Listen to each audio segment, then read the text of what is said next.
खबर आ रही है कि पाकिस्तान ब्रिक्स में शामिल होने के लिए अपना पूरा जोर लगा रहा है और भारत के सबसे पुराने दोस्त रूस से भी मदद मांग रहा है। लेकिन पहले जान लेते हैं कि ब्रिक्स है क्या और उसको बनाने का उद्देश्य क्या था। दुनिया में जब भी सबसे बड़े संगठन की बात की जाती है तो हमारे दिमाग में पहला नाम आता है यूनाइटेड नेशन का।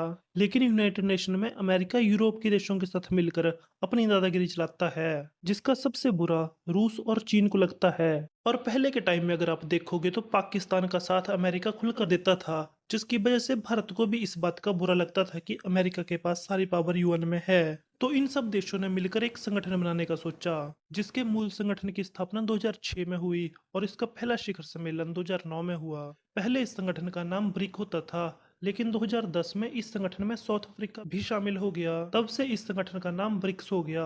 ब्रिक्स का नाम हर देश के पहले अंग्रेजी लेटर को लेकर दिया गया है। बी से ब्राजील, आर से रूस, आई से इंडिया, सी से चाइना और एस से साउथ अफ्रीका।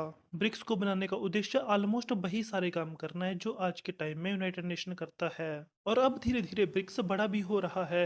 40 से ज्यादा ऐसे देश हैं जो इस संगठन में शामिल होना चाहते हैं। और ब्रिक्स की ताकत का अंदाजा आप इस बात से लगा सकते हैं कि ब्रिक्स के 5 देश मिलकर दुनिया की 42% आबादी का प्रतिनिधित्व करते हैं। जिसके बाद भी ब्रिक्स में और देशों को शामिल किया गया, जिसमें Argentina, Egypt, Ethiopia, Iran, Saudi Arab और यूएई शामिल है। जिसके बाद अब ब्रिक्स से दुनिया की 46% आबादी जुड़ी हुई है और दुनिया की 30% जीडीपी आज के टाइम में ब्रिक्स के साथ जुड़ी हुई है। लेकिन जैसे जैसे अब ये संगठन बड़ा हो रहा है तो यूएन की तरफ ब्रिक्स में भी दो धड़े तैयार हो रहे हैं, जिसमें एक तरफ चीन है तो दूसरी तरफ भारत है। भारत चाहता है कि ब्रिक्स में वो देश ज्यादा हों जो भारत का पक्ष लें। इसके उलट चीन चाहता है कि उसकी साइड लेने वाले ज्यादा देश हों, ताकि कभी भी ब्रिक्स में वोटिंग वाली कंडीशन आए तो उनका पक्ष लेने वाले ज्यादा देश हों। इसलिए चीन चाहता है कि पाकिस्तान ब्रिक्स में शामिल हो, जो चीन का दोस्त है। और बड़ी बात यह है कि भारत का दुश्मन है।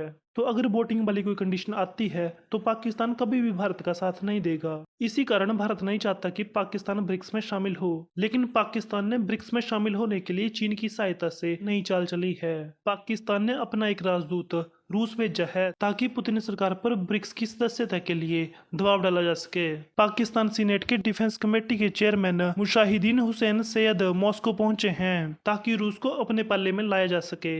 मुशाहिद ने दावा किया कि पाकिस्तान अगर ब्रिक्स में शामिल होता है तो यह पूरा ब्लॉक मजबूत होगा। लेकिन पाकिस्तान ये भी जानता है कि भारत की मंजूरी के बिना पाकिस्तान की ब्रिक्स की सदस्यता असंभव है। और यही वजह है कि पाकिस्तान भारत के सबसे करीबी दोस्त रूस पर दबाव डालने की कोशिश कर रहा है। और बैकडोर से चीन भी पूरी ताकत लगा रहा होगा कि इस टाइम पर जब रूस अपनी इकोनॉमी के लिए पूरी तरह से चीन पर डिपेंडेंट है तो रूस को पाकिस्तान की साइड लेने के लिए मजबूर किया जा सके। बाकी तो आने वाले टाइम में क्या होगा ये तो समय बताएगा। आई होप आपको वीडियो अच्छी लगी होगी। वीडियो देखने के लिए धन्यवाद।